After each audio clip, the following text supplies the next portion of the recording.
Hello everybody, I hope you're all happy, well and safe. It's me, Mrs. Richardson, and I thought I would read to you a little bit more of The Iron Man by Ted Hughes. So in the last chapter, chapter 1, we found out that there was an Iron Man who had arrived and he was stood on the top of the cliff looking over the sea. And by the end of the chapter, he had fallen into the sea, but all of his body parts had begun to join themselves back together. Now, chapter 2 is called The Return of the Iron Man. And as you can see, we've got another new character in this chapter. So let's find out a little bit more about that. And what I really like about this chapter is the use of adjectives. Can you remember what an adjective is? An adjective is a describing word, and also there are some expanded noun phrases in this chapter. Can you remember what an expanded noun phrase is? An expanded noun phrase is when we use adjectives to describe a noun. So, for example, you could say the troll. I could add an adjective to that, the green troll, and to make the expanded noun phrase, I could add another adjective to that, the ugly green troll. Now, if you can see, I've used a comma after the first adjective. So an expanded noun phrase, adjective, adjective, noun. Okay, so listen out for those for me and see if you can find some that describe some of the action and some of the characters. The Return of the Iron Man. One evening, a farmer's son, a boy called Hogarth, was fishing in a stream that ran down to the sea. It was growing too dark to fish. His hook kept getting caught in the weeds and the bushes. So he stopped fishing and he came up from the stream and stood listening to the owls in the wood further up the valley and to the sea behind him. Hush, said the sea, and again, hush, hush, hush. Suddenly he felt a strange feeling. He felt he was being watched. He felt afraid. He turned and looked up the steep field to the top of the high cliff. Behind that skyline was the sheer rocky cliff and the sea. And on that skyline, just above the edge of it, in the dusk, were two green lights. What were two green lights doing at the top of the cliff? Then, as Hogarth watched, a huge, dark figure climbed up over the cliff top. The two lights rose into the sky. They were the giant figure's eyes. A giant black figure, taller than a house, black and towering in the twilight, with green headlamp eyes. The Iron Man. There he stood on the cliff top, looking inland. Hogarth began to run. He ran and he ran. Home, home. The Iron Man had come back. So he got home at last, and gasping for breath, he told his dad. An Iron Man! An Iron Man! A giant! His father frowned. His mother grew pale. His little sister began to cry. His father took down his double-barrelled gun. He believed his son. He went out. He locked the door. He got in his car. He drove to the next farm. But that farmer laughed. He was a fat, red man with a fat, red-mouthed laugh. When he stopped laughing, his eyes were red too. An Iron Man? Nonsense, he said. So Hogarth's father got back in the car. Now it was dark and it had begun to rain. He drove to the next farm. That farmer frowned. He believed. Tomorrow, he said, we must see what he is, this Iron Man. His feet will have left tracks in the earth. So Hogarth's father again got back into his car. But as he turned the car in the yard, he saw a strange thing in the headlamps. Half a tractor lay there, just a half, chopped clean off, the other half missing. He got out of his car and the other farmer came to look too. The tractor had been bitten off. There were big teeth marks in the steel. No explanation. The two men looked at each other. They were puzzled and they were afraid. What could have bitten that tractor in two? There, in the yard, in the rain, in the night, while they had been talking inside the house? The farmer ran in and bolted his door. Hogarth's father jumped into his car, and he drove off into the night and the rain as fast as he could homeward. The rain poured down. Hogarth's father drove hard. The headlights lit up the road and the bushes. Suddenly, two headlamps in the tall tree-tops at the roadside ahead. Headlamps in a tree-top? How? Hogarth's father slowed, peering up to see what the lights might be, and up there in the tree-top. As he slowed, a giant iron foot came down in the middle of the road, a foot as big as a single bed. And the headlamps came down closer, and a giant hand reached down toward the windshield. The Iron Man! Hogarth's father put on the speed. He aimed his car at his foot. Crash! He knocked the foot out of the way. He drove on faster and faster, and behind him on the road a clanging, clattering boom went up, as if an iron skyscraper had collapsed. The iron giant, with his foot knocked over from under him, had toppled over, and so Hogarth's father got home safely. But the next morning all the farmers were shouting with anger. Where were their tractors, their earth diggers, their ploughs, their harrows? From every farm in all the regions, all the steel and iron farm machinery had gone. Where to? Who had stolen it all? There was a clue. Here and there lay half a wheel, or half an axle, or half a mudguard, covered with giant tooth marks where it had been bitten off. How had it have been bitten off? Steel bitten off? What had happened? There was another clue. Farm to farm, over the soft soil of the fields, were giant footprints, each one the size of a single bed. The farmers, in a frightened, silent, amazed crowd, followed the footprints, and at every farm the footprints visited, all the metal machinery had disappeared. Finally the footprints led back up to the top of the cliff, where the little boy had seen the Iron Man appear the night before when he was fishing. The footprints led right to the cliff top, and all the way down the cliff were torn marks on the rocks where a huge iron body had slid down. Below, the tide was in, the grey, empty, moving tide. The Iron Man had gone back into the sea. So, the furious farmers began to shout. The Iron Man had stolen all of their machinery. Had he eaten it? Anyway, he had taken it. It had gone. So what if he came again? What would he take next time? Cows? Houses? People? They would have to do something. They couldn't call in the police or the army, because nobody would believe them about this iron monster. They would have to do something for themselves. So what did they do? At the bottom of the hill, below where the Iron Man had come over the high cliff, they dug a deep, enormous hole. A hole wider than a house, and as deep as 3 trees, one on top of the other. It was a colossal hole, a stupendous hole, and the sides of it were sheer as walls.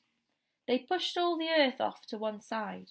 They covered the hole with branches, and the branches they covered with straw, and the straw with soil. So when they finished, the hole looked like a freshly ploughed field. Now, on the side hole, the slope up onto the top of the cliff, they put an old rusty lorry. There was the bait. Now they reckoned the Iron Man would come over the top of the cliff out of the sea, and he'd see the old lorry which was painted red, and he'd come down to get it, to chew it up and eat it. But on his way to the lorry he'd be crossing the hole, and at that moment he'd stepped with his great weight onto that soil held only with straw and branches, and he would crash through into the hole, and he would never get out. They'd find him there in the hole.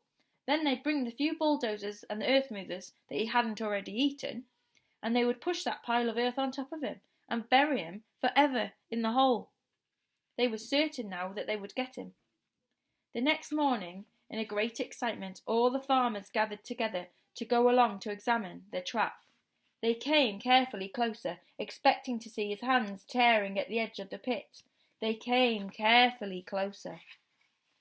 The red lorry stood just as they had left it. The soil lay just as they had left it, undisturbed. Everything was just as they had left it. The Iron Man had not come, nor did he come that day. Next morning, all the farmers came again. Still, everything lay just as they had left it. And so it went on, day after day. Still the Iron Man never came. Now the farmers began to wonder if he would ever come again. They began to wonder if he had ever come at all. They began to make up explanations of what had happened to their machinery. Nobody likes to believe that an iron monster had eaten tractors and cars. Soon the farmer who owned the red lorry that they were using as bait decided that he needed it, and he took it away. So there lay that beautiful deep trap without any bait. Grass began to grow on the loose soil. The farmers talked of filling in the hole. After all, you can't leave a giant pit like that. Someone might fall in. Some stranger coming along might just walk over it and fall in. But they didn't want to fill it in. It had been such hard work digging it. Besides, they all had a sneaking fear that the Iron Man might come again, and that the hole was their only weapon against him. At last they put up a little notice. "Danger! Keep off!" to warn people away, and they left it at that. Now the little boy, Hogarth, had an idea. He thought he could use that hole to trap a fox. He found a dead hen one day and he threw it out onto the loose soil over the trap. Then towards evening he climbed a tree nearby and he waited. A long time he waited. A star came out. He could hear the sea. Then, there, standing at the edge of the hole, was a fox, a big red fox, looking toward the dead hen. Hogarth stopped breathing, and the fox stood without moving. Sniff, sniff, sniff, out towards the hen, but he did not step out onto the trap. Slowly he walked around the wide patch of soil till he got back to where he had started, sniffing all the time out towards the bird, but he did not step out onto the trap. Was he too smart to walk out there when it was not safe? But at that moment he stopped sniffing. He turned his head, and he looked toward the top of the cliff. Hogarth, wondering what the fox had seen, looked towards the top of the cliff. There, enormous, in the blue evening sky, stood the Iron Man on the brink of the cliff, gazing inland. In a moment the fox had vanished. Now what? Hogarth carefully, quietly, hardly breathing, climbed slowly down the tree.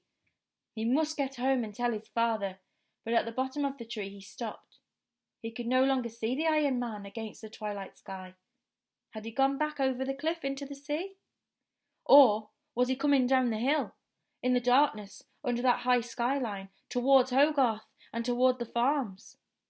Then Hogarth understood what was happening. He could hear a strange tearing and creaking sound.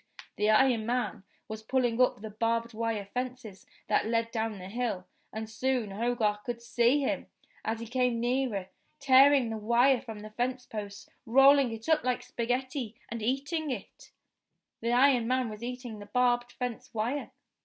But if he went along the fence, eating as he moved, he couldn't come anywhere near the trap, which was out in the middle of the field.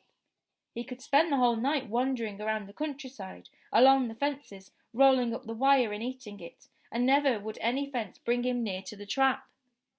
But Hogarth had an idea. In his pocket, amongst other things, he had a long nail and a knife. He took these things out. Did he dare? His idea frightened him.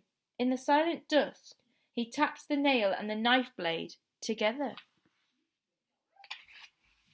Clink, clink, clink. At the sound of the metal, the Iron Man's hands became still. After a few seconds, he slowly turned his head, and the headlamp eyes shone towards Hogarth. Again, clink, clink, clink, went the nail on the knife. Slowly, The Iron Man took 3 strides toward Hogarth and again stopped. It was now quite dark. The headlamps shone red. Hogarth pressed close to the tree trunk. Between him and the Iron Man lay the wide lid of the trap. Clink, clink, clink. Again he tapped the nail onto the knife. And now the Iron Man was coming. Hogarth could feel the earth shaking under the weight of his footsteps. Was it too late to run? Hogarth stared at the Iron Man, looming, searching towards him for the taste of the metal that had made that inviting sound. Clink, clink, clink went the nail on the knife, and crash! The Iron Man vanished. He was in the pit. The Iron Man had fallen into the pit. Hogarth went close. The earth was shaking as the Iron Man struggled underground. Hogarth peered over the torn edge of the pit. Far below, 2 deep red headlamps glared up at him from the pitch blackness. He could hear the Iron Man's insides grinding down there, and it sounded like a lorry grinding its gears on a steep hill. Hogarth set off. He ran home with the greatest news. And he passed the cottages on the way, and as he turned down the lane towards his father's farm, he was shouting, "The Iron Man's in the trap, and we caught the Iron Man!" When the farmers saw the Iron Man wallowing in their deep pit, they sent up a great cheer. He glared upwards toward them. His eyes burned from red to purple, to white, from white to fiery, whirling black and red, and the cogs inside him ground and screeched, but he could not climb out of the steep-sided pit. Then, under the lights of the car headlamps, the farmers brought their bulldozers and earth pushers, and they began to push it on top of the struggling Iron Man. All the earth they had dug when they first made the pit, and that had been piled off to one side. The Iron Man roared against it as the earth began to fall onto him. But soon he roared no more. Soon the pit was full of earth. Soon the Iron Man was buried, silent, packed down under all the soil, whilst the farmers piled the earth over him in a mound and in a hill. They went to and fro over the mound on their new tractors, which they had bought since the Iron Man had eaten their old ones, and they packed the earth down hard. Then they all went home talking cheerfully. They were sure that they had seen the last of the Iron Man. Only Hogarth felt suddenly sorry. He felt guilty. It was he, after all, that had lured the Iron Man into the pit. And there's a picture of the nail and the knife that he used to trap that Iron Man. Did you manage to find any adjectives or expanded noun phrases as you listened along? If not, you could maybe try and have a go at writing your own sentence. That would be really great. I wonder what will happen next. I wonder if this is the end of the Iron Man, or if something else could happen next in the story. See you again soon. Goodbye.